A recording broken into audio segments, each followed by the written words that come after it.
ಸಹಾಯಧನ ಮಾಡಿ, ಇಲ್ಲ ಅನ್ನೋದಲ್ಲ. ಯಾಕಂದ್ರೆ ಹೆಚ್ಚಿನ ಮಟ್ಟಿಗೆ ಕಿರಿಯ ವಕೀಲರಿದ್ದಾರೆ, ಸೀನಿಯರ್ಸ್ ಎಲ್ಲ ಸೆಟ್ಲ್ ಆಗಿರ್ತಾರೆ. ಕಿರಿಯ ವಕೀಲರಿಗೆ ಏನೇನೋ ತಮ್ಮ ಟೀಮ್ಸಿಂದ ಸೌಲಭ್ಯಗಳು ಸಿಗುತ್ತವೆ, ಮಹಿಳಾ ನ್ಯಾಯವಾದಿಗಳು ಏನು ಸೌಲಭ್ಯಗಳು ಸಿಗುತ್ತವೆ, ಸ್ವಲ್ಪ ತಮ್ಮ ಚೀಫ್ ಜಸ್ಟಿಸ್ ಕಳಿಸಿ ಕೇಳಿದ್ರೆ ಹೇಳ್ತಾರೆ ಈ ಥರ ಸೌಲಭ್ಯಗಳು ಇದ್ದಾವೆ ಮೇಡಮ್, ಕೊಡ್ಬೋದು ಅಂತ. ಸೊ ಅದನ್ನ ನಮ್ಮ ಸಂಘಕ್ಕೆ ಕೊಡಿ, ನಮ್ಮ ಸಂಘಕ್ಕೆ ಅಂತ ಹೇಳಿ ನನ್ನ ಪಾಪ, ಯಾಕಂದ್ರೆ ನಮಗೆ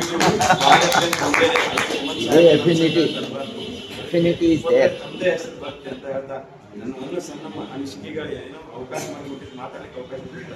ನಮ್ಮೆಲ್ಲರಿಗೂ ಧನ್ಯವಾದ ತಿಳಿಸ್ತೀನಿ. ಜೈ ಹಿಂದ್, ಜೈ ಕರ್ನಾಟಕ.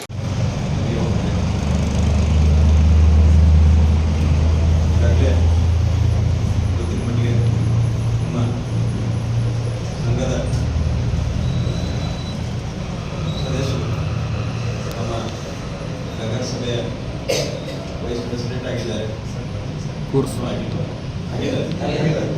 ಸೊ ನಮ್ಮ ಸೇವೆ ನಮ್ಮ ನ್ಯಾಯಾಂಗ ಇಲಾಖೆಗೆ ಅಲ್ಲದೆ ತಾವು ಈ ತಾಲೂಕಾದ್ಯಂತ ಅಂದರೆ ನಗರ ವ್ಯಾಪ್ತಿಯಲ್ಲಿ ಬರುವಂಥ ಎಲ್ಲ ಕ್ಷೇತ್ರಗಳಿಗೆ ತಾವು